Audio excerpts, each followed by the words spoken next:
আল্লাহর নবী বলবেন আল্লাহুম্মা ইয়া উম্মতি, আল্লাহুম্মা ইয়া উম্মতি, আল্লাহ তুমি আমার উম্মতকে বাঁচাও। আল্লাহু আকবার। আল্লাহ রাব্বুল আলামিন প্রকাশিত হবেন, বলবেন ইরফা রাসাক সালতুতা ইয়াশফাতুশ শাফা। ও নবী আপনি মাথা উঠান, আজকে হাসরের ময়দানে আর আপনি কাঁদবেন না। দুনিয়াতে তাইফের কাফেররা আপনি নবীর কষ্ট দিছে, মারতে মারতে শরীর দিয়া রক্ত বের করছে, আপনি নবী কান্দেন নাই, দুনিয়া থেকে আমায় আল্লাহর কাছে অভিযোগ দেন নাই। আপনি নবীরে ওই মক্কার কাফেররা পিটাইছে, মারতে মারতে আপনার কাঁধের উপরে উটের নাড়ি বুড়ি দিছে, আপনি দুনিয়াতে তাদের বিরুদ্ধে আমি আল্লাহর কাছে বর্দ করেন নাই, কিছুই চান নাই। আজকে নবী আপনি কাঁদবেন না, আপনি মাথা উঠান। ও নবী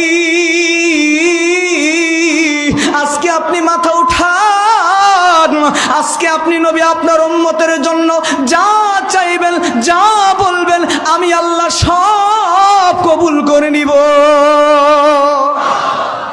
আপনার চোখ একটাবার খুলে দেখেন, তাম পৃথিবীতে মুসলমানদের উপর কারবালা চলছে, কথা বলেন ঠিক কিনা? চেচনিয়া, বসনিয়া, সোমালিয়া, আলজেরিয়া, ফিলিস্তিন, কাশ্মীর, ভারতের গুজরাট সহ তাম পৃথিবীতে আজকে মুসলমান যেখানে অত্যাচার, জুলুম, নির্যাতন চলছে সেখানে, কথা বলেন ঠিক কিনা?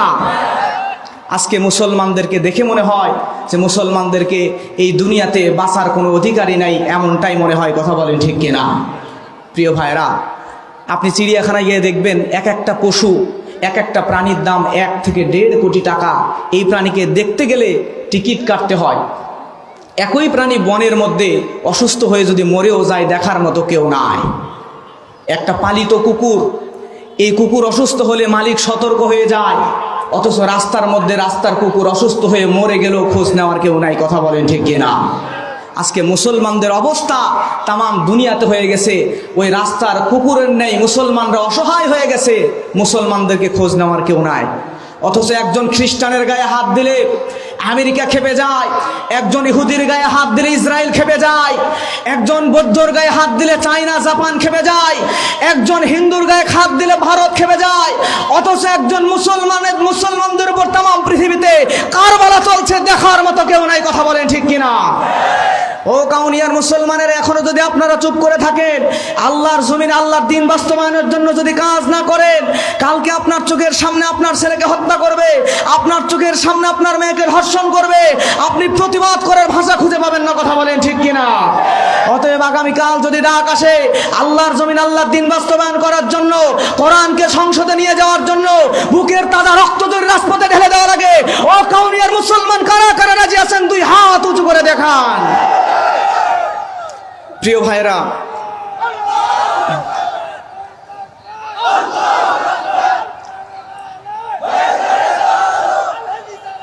আমরা আজকে যে মাঠে কথা বলছি, এই মাঠেই আল্লামা দেলোয়ার হোসেন সাইদি দুইবার তাফসির করে গেছেন, কথা বলেন ঠিক কিনা? আজকে আল্লামা সাইদির স্মৃতি বিজড়িত মাঠে আমরা কোরআনের কথা বলতে বসেছি।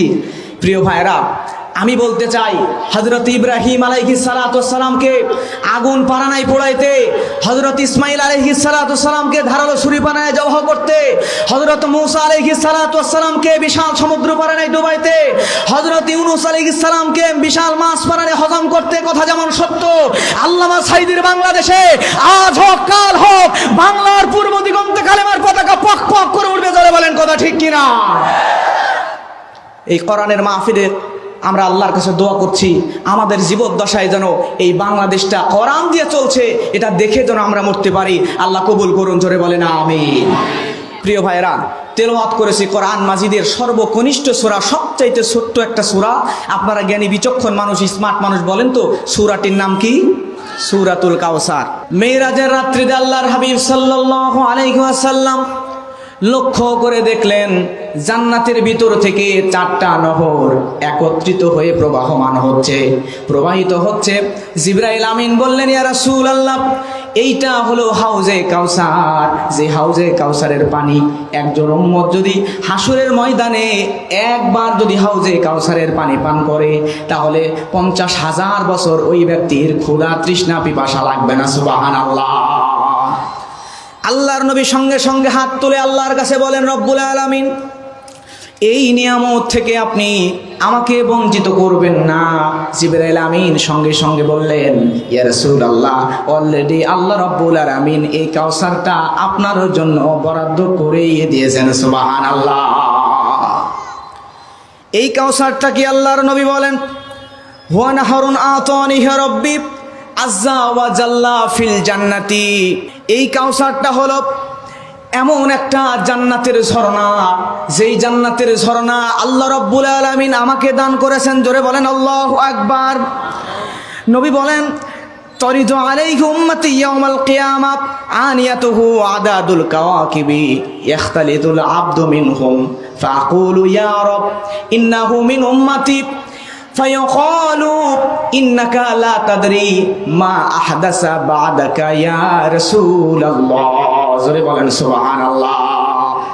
আল্লাহর নবী বলছেন, এই কাউসারটা আল্লাহ রাব্বুল আলামিন আমি নবীকে দান করেছেন। এই কাউসার আমাকে দিয়েছেন। কিয়ামতের ময়দানে, হাসরের ময়দানে আমি আমার উম্মতদেরকে এই কাউসারের পানি পান করাবো। আমার এই উম্মতেরা আমার সামনে দিয়ে ঘোরাঘুরি করবে। কিছু সংখ্যক উম্মতকে আল্লাহর ফেরেশতারা দূরে সরায় দিবে।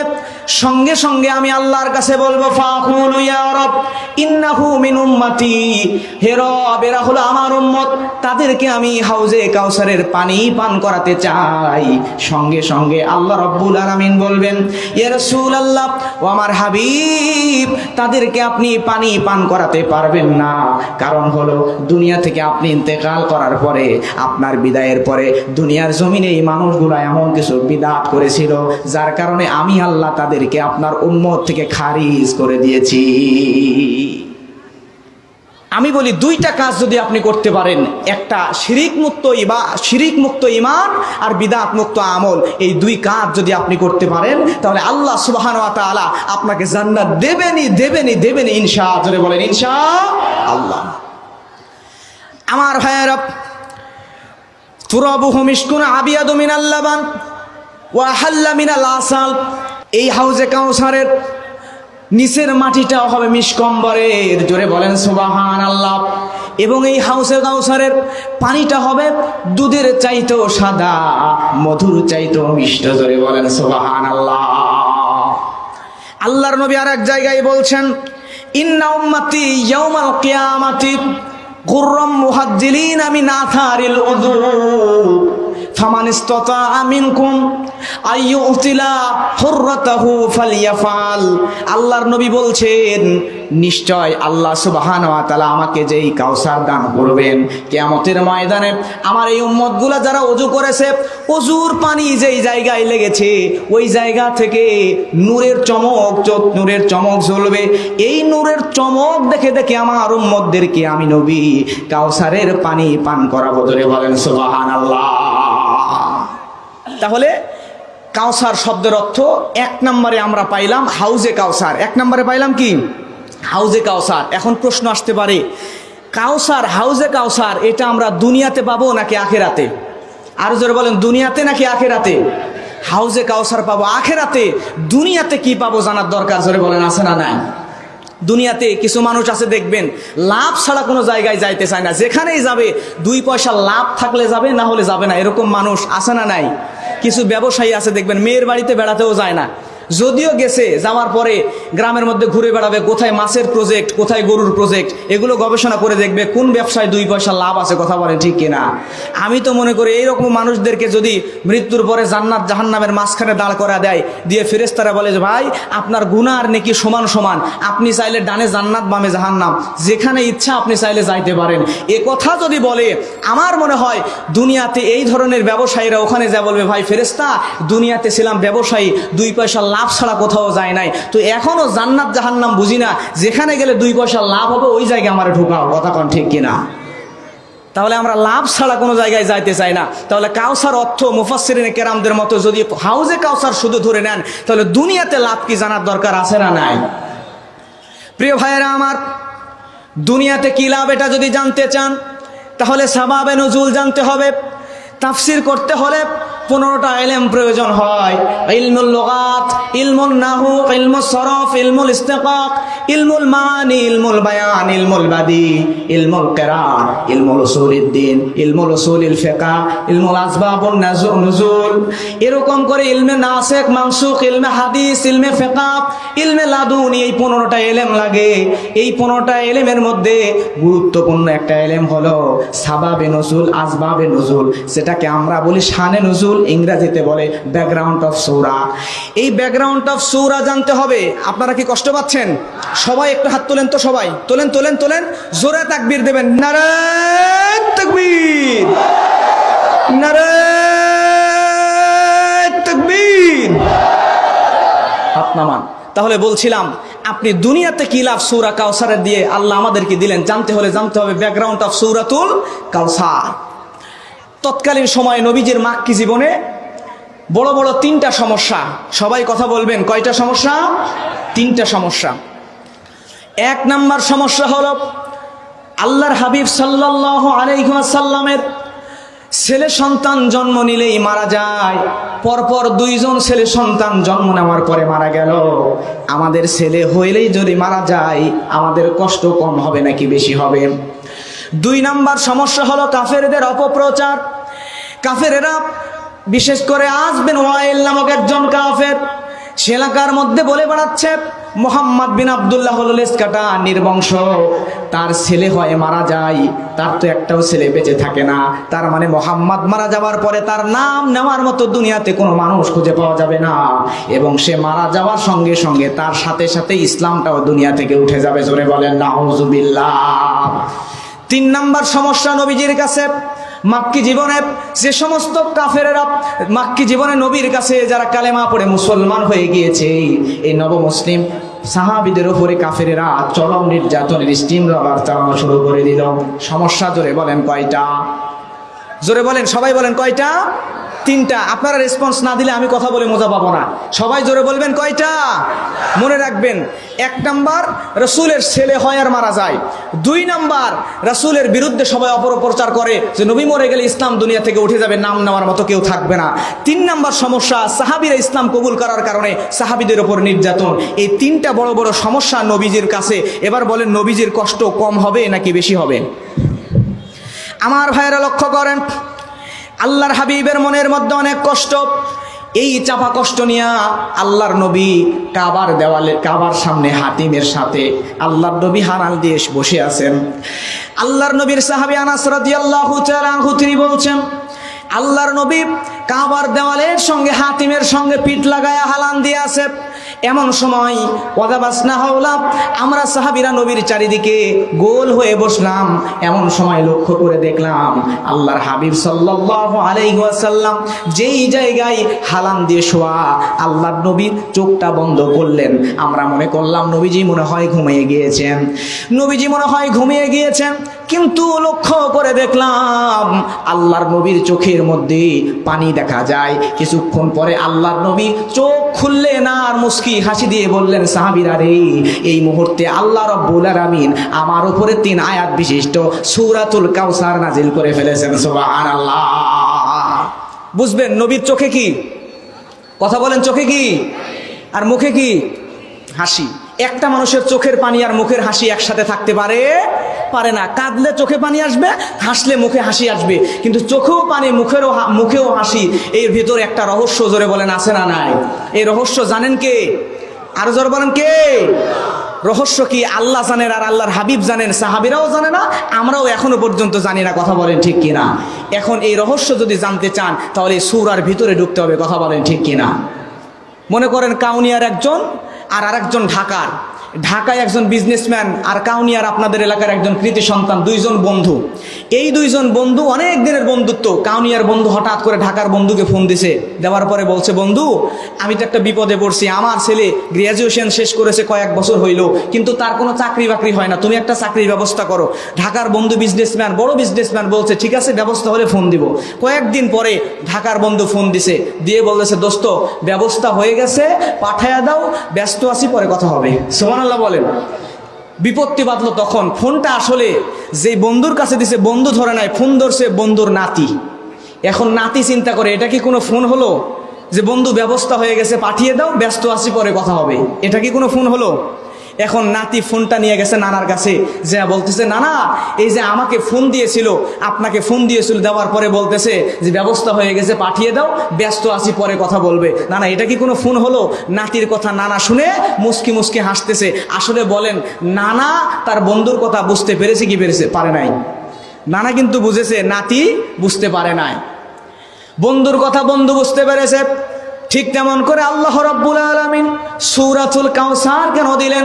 এটা আল্লাহর হাবিব, আল্লাহর বন্ধু ঠিকই বুঝেছে, সাহাবীরা বুঝে নাই। এজন্য এই তিনটা সমস্যা নিয়ে নবীর চোখে পানি, আর নবীর এই সূরা দেওয়ার কারণে আল্লাহর নবীর মুখের মধ্যে মুস্কি হাসি। জোরে বলেন সুবহানাল্লাহ। আমার ভাইরা লক্ষ্য করেন, এই কাউসার সম্পর্কে ইমাম সুয়ুতী রহমাতুল্লাহ আলাইহি তিনি বলছেন, প্রিয় ভাইয়েরা আমার, তিনি বলছেন, ইমাম সুয়ুতী রহমাতুল্লাহ আলাইহি বলছেন, আল খায়রুল কাসীরু মিনান নবুওয়াতি ওয়াল কুরআনি ওয়াশ শাফাআতি ওয়া লাহওয়িহা। ইমাম সুয়ুতী বলছেন, আল্লাহ রাব্বুল আলামিন তার হাবিবকে দুনিয়াতে যে পরিমাণ কল্যাণ দিয়েছেন, সম্মান দিয়েছেন, মর্যাদা দিয়েছেন, এবং আখিরাতে দিবেন, এই সমস্ত কিছু নিয়ামতগুলোই হলো আল্লাহ রাব্বুল আলামিনের এই সূরাতুল কাউসার। কাউসার মানে নিয়ামত। সুবহানাল্লাহ। ইমাম সুয়ুতী বোঝালেন কাউসার মানে অনেক অনেক নিয়ামত। প্রিয় ভাইরা, আমরা যদি কাউসার অর্থ হাউজে কাউসার নেই, হাউজে কাউসার তো পাবো পরকালে, কথা বলেন ঠিক কিনা? কিন্তু দুনিয়াতে নবীর সামনে সমস্যা কয়টা? জোরে বলেন, সমস্যা কয়টা? তিনটা সমস্যা। এখন আপনাদের মধ্যে একজন, যে কোনো একজন আর রাস্তায় অ্যাক্সিডেন্ট করে আপনার ছেলে মারা গেছে, বুঝেন ভালো করে, অ্যাক্সিডেন্ট করে কি হয়েছে? আপনার ছেলে মারা গেছে। কিছুদিন পরে আপনি যে চাকরি করতেন, এই চাকরিটাও চলে গেছে।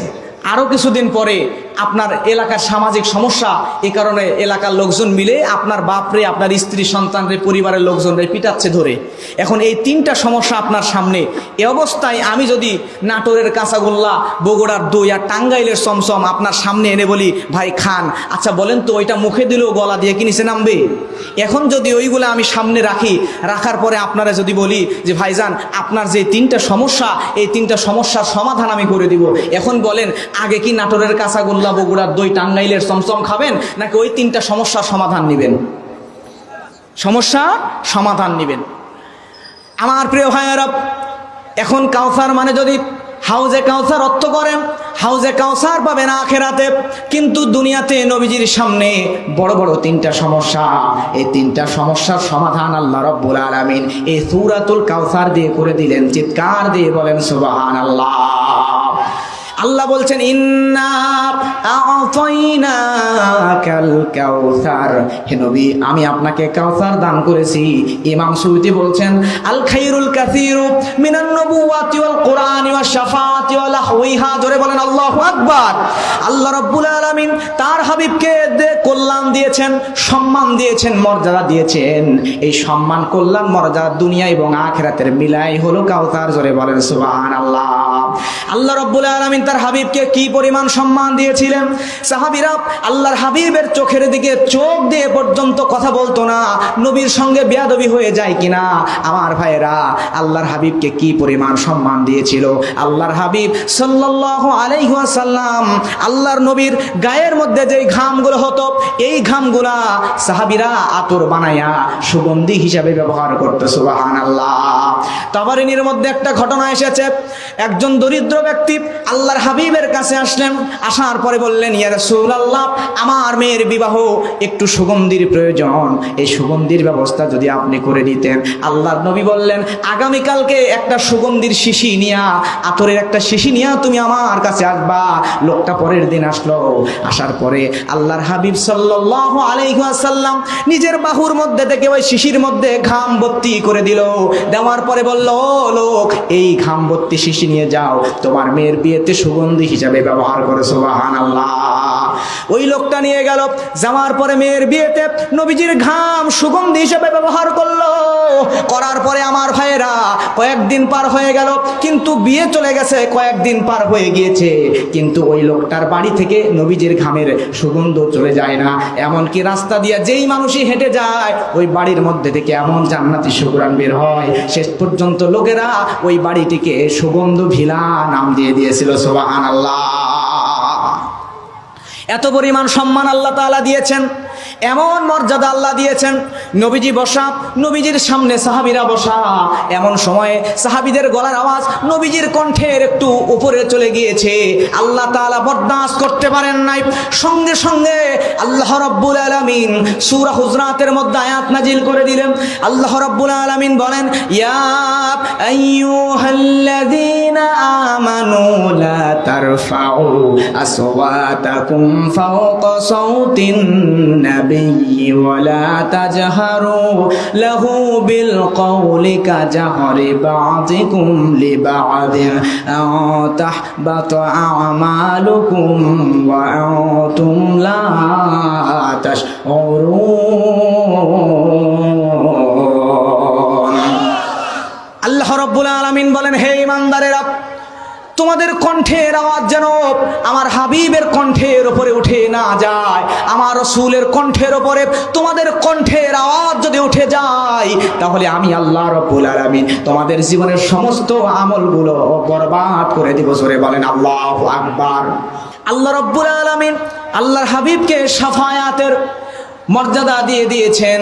হাসরের ময়দানে কঠিন সময়ে কেউ কাউকে চিনবে না, কোনো মানুষকে চিনবে না, পিতামাতার সন্তানকে চিনবে না, সন্তান পিতামাতাকে চিনবে না। আমার ভাইয়ের এরকম ভয়ানক সময়ে হাসরের ময়দানে আমরা দৌড়াতে থাকবো, দৌড়াতে দৌড়াতে আমরা চলে যাব হযরত আদম আলাইহিস সালামের কাছে। যে আদম আলাইহিস সালামকে বলবো, আপনাকে আল্লাহ তাআলা আনতা আবুল বাশার, আপনি আমরা মানুষদের পিতা, আপনার কাছে আমরা এসেছি। ফাসফাল ইলা রাব্বিক, আল্লাহর কাছে আমাদের জন্য একটু শাফায়াত করেন। জোরে বলেন না আল্লাহু আকবার। আদম বলবে, আমি পারবো না, কারণ শয়তানের কুমন্ত্রণায় পড়ে আমার স্ত্রী আমাকে নিষিদ্ধ বৃক্ষ খাইয়েছিল। আজকে তোমাদেরকে নিয়ে আল্লাহর কাছে যদি আমি শাফায়াত করার জন্য যাই, আল্লাহ রাব্বুল আলামিন যদি আমারে বলে, আদম তুই তো শয়তানের কুমন্ত্রণায় পড়ে গিয়েছিলি, আজকে তুই শাফায়াত করতে এসেছিস, আমি তো জবাব দিতে পারবো না। আদম বলবে, আমি পারবো না, ইযহাবু ইলা গায়রি, আরেকজনের কাছে যাও। লোকেরা দৌড়াইতে থাকবে। আদম বলবে, ও মানুষেরা, ইযহাবু ইলা নূহ নবীর কাছে যাও। লোকরা দৌড়ে দৌড়ে নূহ নবীর কাছে যাবে। নূহ নবীর কাছে যায় নূহ নবীকে বলবে, ও নবী, আমাদের এই হাসরের রিমান্ড আর সহ্য হয় না, আমাদের জন্য আল্লাহর কাছে একটু শাফায়াত করেন। নূহ নবী সঙ্গে সঙ্গে বলবে, আমি তোমাদের জন্য শাফায়াত করতে পারবো না। আল্লাহ রাব্বুল আলামিন প্রত্যেক নবীকে দুনিয়াতে একটা সুপার পাওয়ার দিয়েছিলেন। আমি নূহকেও আল্লাহ তাআলা দুনিয়াতে একটা সুপার পাওয়ার দিয়েছিল, কিন্তু আমি ওইটা দুনিয়াতে ইউজ করে ফেলেছি। আমি নূহ নবীকে আল্লাহ দোয়া করার পাওয়ার দিয়েছিল। আমি আমার উম্মতকে যখন দাওয়াত দিলাম, দিনে দাওয়াত দিলাম, রাতে দাওয়াত দিলাম, সকালে দাওয়াত দিলাম, সন্ধ্যায় দাওয়াত দিলাম, প্রকাশ্যে দাওয়াত দিলাম, গোপনে দাওয়াত দিলাম, আমার দাওয়াত আমার উম্মতেরা শুনলই না, বরং কানের মধ্যে আঙ্গুল দিল। এই কারণে আমি আমার উম্মতের উপরে বিরক্ত হয়ে আল্লাহর কাছে দোয়া করলাম। ফাদা রব্বুহু রাব্বাহু আন মাগলুবুন ফাতাসির। জোরে বলেন আল্লাহু আকবার। ফাদা রাব্বাহু আন্নী মাগলুবুন ফাতাসির। আল্লাহ রাব্বুল আলামিন আয়াত দিয়ে জানিয়ে দেয়। আল্লাহ রাব্বুল আলামিন জানাচ্ছেন, নূহ তখন আল্লাহর কাছে বলল, রব্বুল আলামিন, আমি অপরাধ, আমার উম্মতদেরকে আমি আর সাই জানতে পারি না, আমার উম্মতদের উপরে আপনি বদলা নিয়ে নেন। আল্লাহ রাব্বুল আলামিন ভূমিকম্প দিয়া, ঝড় দিয়া, তুফান দিয়া আমার সব উম্মতগুলোরে ধ্বংস করে দিয়েছিল। আজকে আমি আল্লাহর কাছে গিয়া যদি বলি, আর আল্লাহ যদি বলে, ও নূহ, তুই তো তোর উম্মতদেরকেই দাওয়াত দিয়ে হেদায়েত করতে পারিস নাই, তোর উম্মতদের জন্য তুই বরদোয়া না করে যদি আরেকটু আমার কাছে দোয়া করতি, তাহলে আমি আল্লাহর কাছে দোয়া করলে হয়তো বা বরদোয়া না দিলে আরো কিছু উম্মতরে নিয়ে জান্নাতে যেতে পারতাম। কথা বলেন ঠিক কিনা? কিন্তু আমি এটা করি নাই, আমি বরদোয়া দিয়েছিলাম। আল্লাহ যদি জিজ্ঞেস করে, আমি নূহ তো উত্তর দিতে পারবো না, এজন্য আমি নূহ পারবো না। ইযহাবু ইলা গায়রি, আরেকজনের কাছে যাও। এইবার আমরা ছোটাছুটি করতে থাকবো, একবার নিজেকে ওই জায়গায় রাখেন। ছোটাছুটি করতে করতে করতে করতে এইবার বলবে, কার কাছে যাব? ইযহাবু ইলা ইব্রাহিম, ইব্রাহিম নবীর কাছে যাও। আল্লাহর নবী ইব্রাহিমের কাছে আমরা যাব। নবী ইব্রাহিমকে বলবো, আল্লাহর কাছে একটু সাহায্য করেন, আল্লাহর কাছে শাফায়াত করেন। ফাসফালানা ইলা রাব্বিক, আল্লাহর কাছে একটু আমাদের জন্য শাফায়াত করেন। ইব্রাহিম নবী বলবে, আমি পারবো না, কারণ দুনিয়াতে আমি হযরত ইব্রাহিম তিনটা মিথ্যা, হাদিসের মধ্যে আসছে ইব্রাহিম নবী তিনটা মিথ্যা বলেছিলেন। যদিও মিথ্যা না, এগুলো হিকমত। জোরে বলেন কি? এক নম্বরে আমাকে যখন আমার এলাকার লোকেরা মূর্তি পূজায় মেলায় নিয়ে যেতে চেয়েছিল, আমি ইব্রাহিম বলেছিলাম আমি অসুস্থ, যেতে পারবো না। যদিও আমি অসুস্থ ছিলাম না, মানসিক অসুস্থ, শারীরিক অসুস্থ ছিলাম না। দুই নম্বরে আমি ইব্রাহিম ওই তাদের মূর্তিগুলো ভেঙে দিয়া বড় মূর্তির কাঁধের উপরে কোড়ালটা রেখে দিয়েছিলাম। তারা জিজ্ঞাসা করলে আমি বলেছিলাম বরং ওই বড় মূর্তিটা এগুলো করেছে। কথা কোন ঠিক কিনা? তিন নম্বরে আমি ইব্রাহিম আমার স্ত্রী সারাকে নিয়ে দুর্ভিক্ষের কারণে কেনান থেকে যখন মিশরে যাইতেছিলাম, মিশরে যাইতে যাইতে ওই মিশরের ফারাউন যখন আমার সারাকে গ্রেপ্তার করলো, তখনকার সিস্টেম ছিল সুন্দরী নারীকে দেখলেই ধর্ষণ করবে, বন্দি করবে, আর ওই নারীর সঙ্গে যে পুরুষ থাকবে স্বামী হলে হত্যা করবে, বাবা আর ভাই হলে ছেড়ে দিবে, বন্দি করবে। আমি ইব্রাহিমকে জিজ্ঞাসা করেছিল তুমি এই নারীর কে হও? আমি ইব্রাহিম বলেছিলাম আমি এই নারীর ভাই। সমস্ত নারীরা আমাদের ইসলামী বোন। সুবহানাল্লাহ বলেন। এখন আল্লাহর কাছে যায় যদি আমি তোমাদের জন্য শাফায়াত করি, আর আল্লাহ রাব্বুল আলামিন যদি বলে ইব্রাহিম তুই তো দুনিয়াতে ওই তিনটা হিকমত অবলম্বন করেছিলি, ওগুলাকে যদি আল্লাহ মিথ্যা বলে ধরে নেয়, আমি ইব্রাহিমেরই তো কোনো বাঁচার উপায় নাই। কথা কোন ঠিক কিনা? আমি পারবো না, যাও মুসা নবীর কাছে যাও। আমরা দৌড়ে চলে যাব মুসা নবীর কাছে। আল্লাহর নবী মুসাকে যা বলবো ফাসফালানা ইলা রাব্বিক, ও নবী মুসা আল্লাহর কাছে আমাদের জন্য একটু শাফায়াত করেন।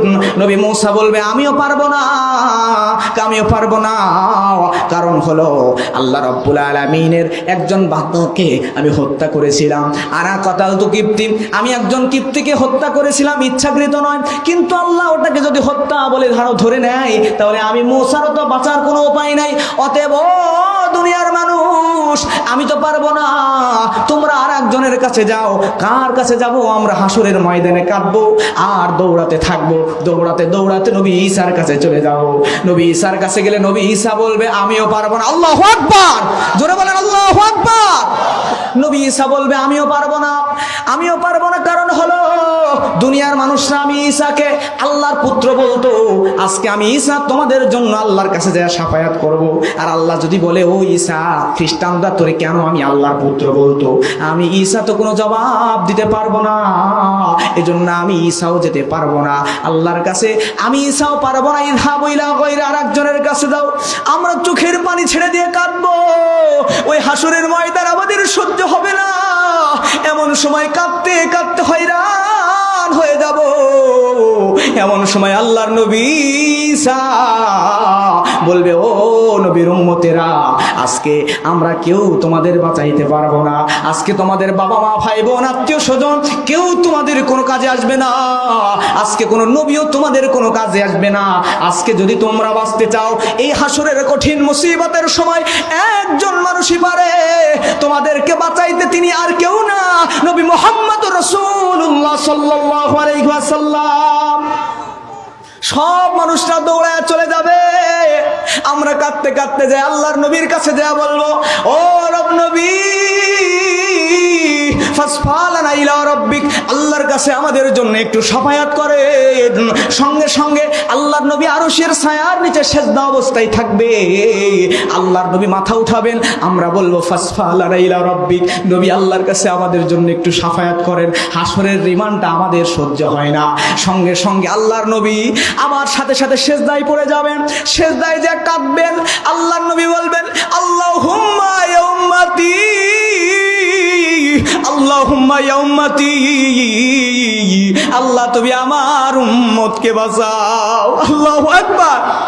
আল্লাহ রাব্বুল আলামিন প্রকাশিত হবেন, বলবেন ইরফা রাসাক সালতুকা ইয়াশফাসুশ শাফা, ও নবী আপনি মাথা উঠান। আজকে হাসরের ময়দানে আর আপনি কাঁদবেন না। দুনিয়াতে তাইফের কাফেররা আপনি নবীর কষ্ট দিছে, মারতে মারতে শরীর দিয়া রক্ত বের করছে, আপনি নবী কান্দেন নাই। দুনিয়া থেকে আমায় আল্লাহর কাছে অভিযোগ দেন নাই। আপনি নবীরে ওই মক্কার কাফেরেরা পিটাইছে, মারতে মারতেন আপনার কাঁধের উপরে উটের নাড়ি বুড়ি দিছে, আপনি দুনিয়াতে তাদের বিরুদ্ধে আমি আল্লাহর কাছে বর্দ করেন নাই, কিছুই চান নাই। আজকে নবী আপনি কাঁদবেন না, আপনি মাথা উঠান। ও নবী আজকে আপনি মাথা উঠান। আজকে আপনি নবী আপনার উম্মতের জন্য যা চাইবেন, যা বলবেন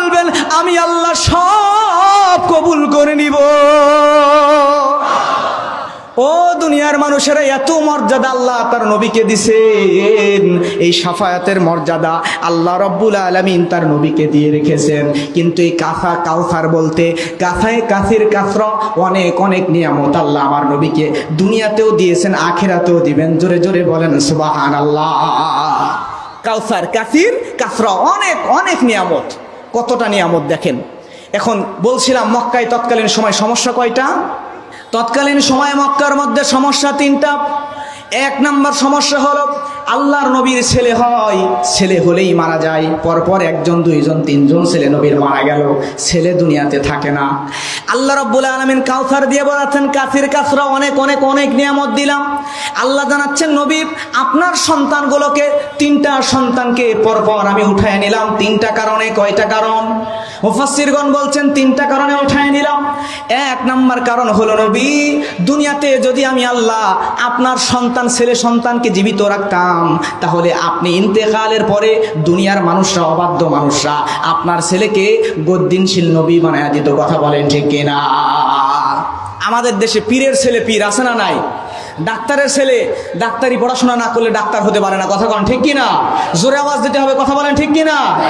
আমি যখন আওয়াজ দিতে বলবো, আওয়াজ যদি দেন আমি কথা বলতে পারবো, আর নাহলে সালাম দিয়ে চলে যাব। আমার কথা বুঝতে পারছেন? আমি যতক্ষণ আছি একটু কষ্ট করেন। আর প্রথমেই বলি, সেটা হচ্ছে আপনারা যারা বসে আছেন আমাকে আপন মনে করেন, আমি আপনাদের ছেলের মতো। কথা বলেন ঠিক কিনা?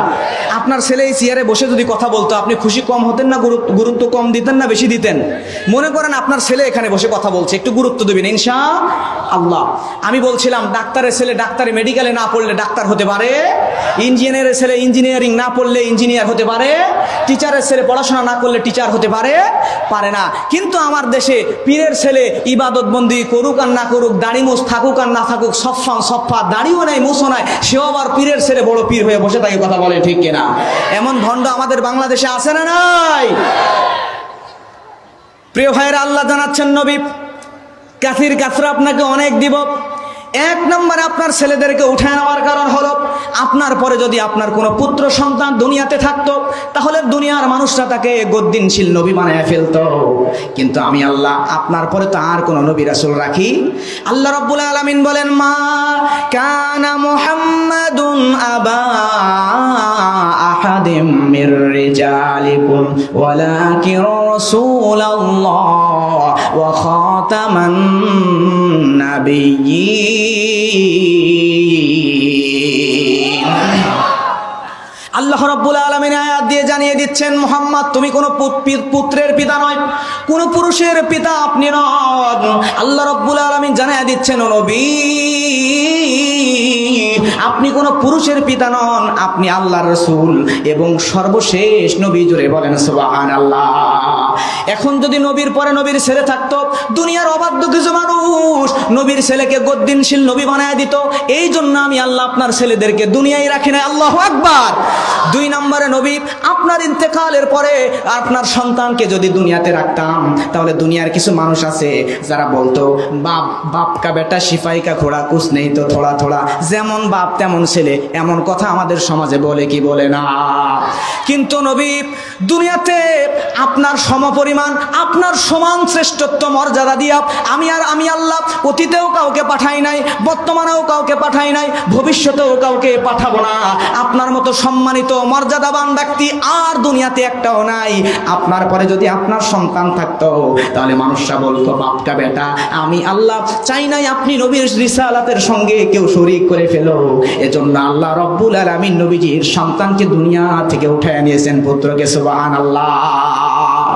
আমার ভাইয়েরা, তিন নাম্বার সমস্যা হলো আল্লাহ জানাচ্ছেন নবী কাসির কাসরা অনেক অনেক দিব, কিন্তু সন্তানকে উঠায় নিলাম। তিনটা কারণ। তিন নাম্বার কারণ হলো আপনার সন্তান যদি আপনার থেকে যোগ্যতা একটু কম হতো, আপনার চাইতে জ্ঞানে একটু কম হইতো, আপনার বৈশিষ্ট্য যদি একটু কম পাইতো, তাহলে দুনিয়ার মানুষরা বলতো বাপ নবী আর বেটা অপদার্থ অযোগ্য। কথা বলেন ঠিক কিনা? এই জায়গায় তো আপনার সম্মান কমে যাইতো। কথা বলেন ঠিক কিনা? লোকেরা বলতো বাপ নবী আর বেটা অযোগ্য অপদার্থ। এখানেও আপনার সম্মানকে ছোট করা হতো। এজন্য আপনার সন্তানকে রাখি নাই। জোরে বলেন আল্লাহু আকবার।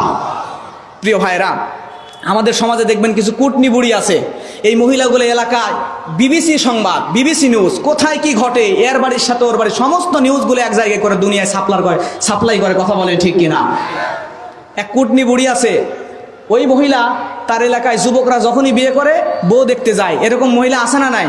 যে মাথা থেকে পা পর্যন্ত দেখে, দেখার পরে কোনো না কোনো খুঁত বের করে, করার পরে বলে এই সমস্যাই মেয়ের মধ্যে, চুল লম্বা হলে, বেশি লম্বা চুলে মেয়ের সমস্যা, খাটো হলে সমস্যা, কালো হলে সমস্যা, ফর্সা হলে সমস্যা, একটা না একটা সমস্যা বের করে। ওই এলাকার এক যুবক চিন্তা করছে এই কুটনি বুড়িরে একটু জব্দ করা লাগবে। এই যুবক করছে কি, মাথা থেকে পা পর্যন্ত নিখুঁত একটা মেয়েকে বিয়ে করছে, যেই মেয়ের মধ্যে কোনো খুঁত ধরার মতো নাই। বিয়ে করে বাড়িতে আনছে, এই কুটনি বুড়ি ওই যুবকের বাড়িতে পরের দিন সকালে উপস্থিত। এই মেয়ের মাথা থেকে পা পর্যন্ত ভালো করে দেখছে, দেখার পরে বলতেছে বেশি, প্রথমে দেখছে কোনোই ভুল পায় নাই, মাথা থেকে পা পর্যন্ত দেখে কোনো ভুল নাই। বুড়ি এবার বলতেছে বেশি ভালো ভালো লয়। এরকম আমাদের সমাজে আছে না নাই? আছে না নাই?